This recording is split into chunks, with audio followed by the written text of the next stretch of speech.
And she said, honey, you have so much to say, why don't you take the 5 minutes that we have?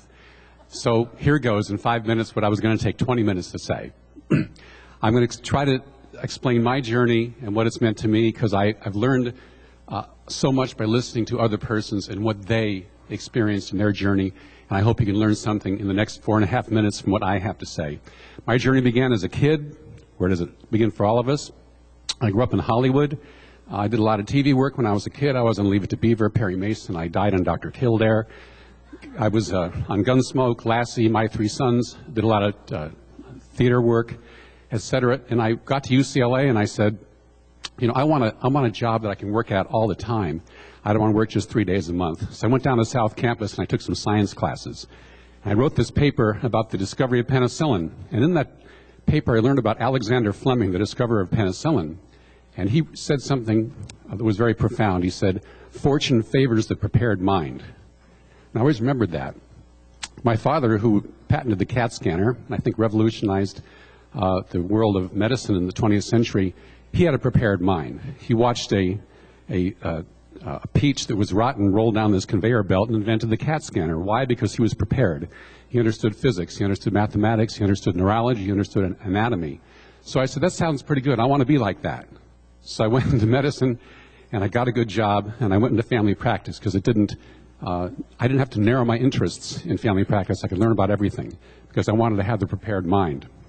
And after a while, I realized that was a stepping stone. So I did another residency in internal medicine, and I passed my boards in that. And I thought, well, is that enough? I went and passed my boards in geriatrics because I thought if I learned about the end of life, I could be prepared to make that ultimate observation. So I did that. And I said, well, what are my patients dying from? They're dying of strokes and heart attacks.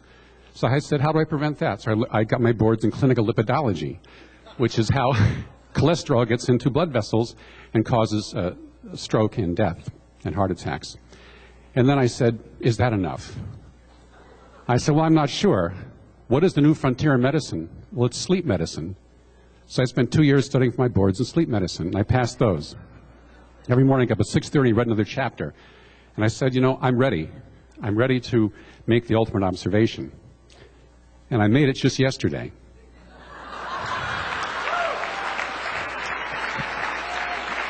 I was sitting right over here, and I saw up there, it said something like, don't tamper with Mother Nature. You can't improve upon Mother Nature. And I said, my goodness. You know, I've been moving on this train 60 miles an hour for the last 30 years. Finally, my train stopped, and I could actually see the trees outside. And it said, don't tamper with Mother Nature.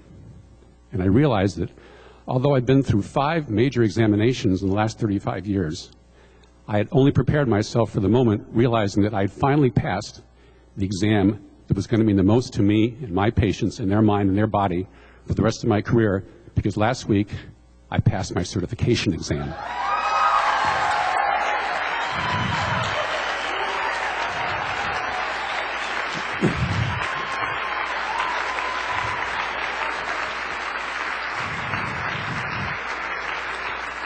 And I do believe, I have 10 seconds, right? I do believe that I will make more impact in my life, my family's life, by passing that exam than all the other board certifications I ever passed. And I'm not going to sit for any more exams. That's it. And you know something? I know now that I can be myself. I can, prosper, and I will make a difference.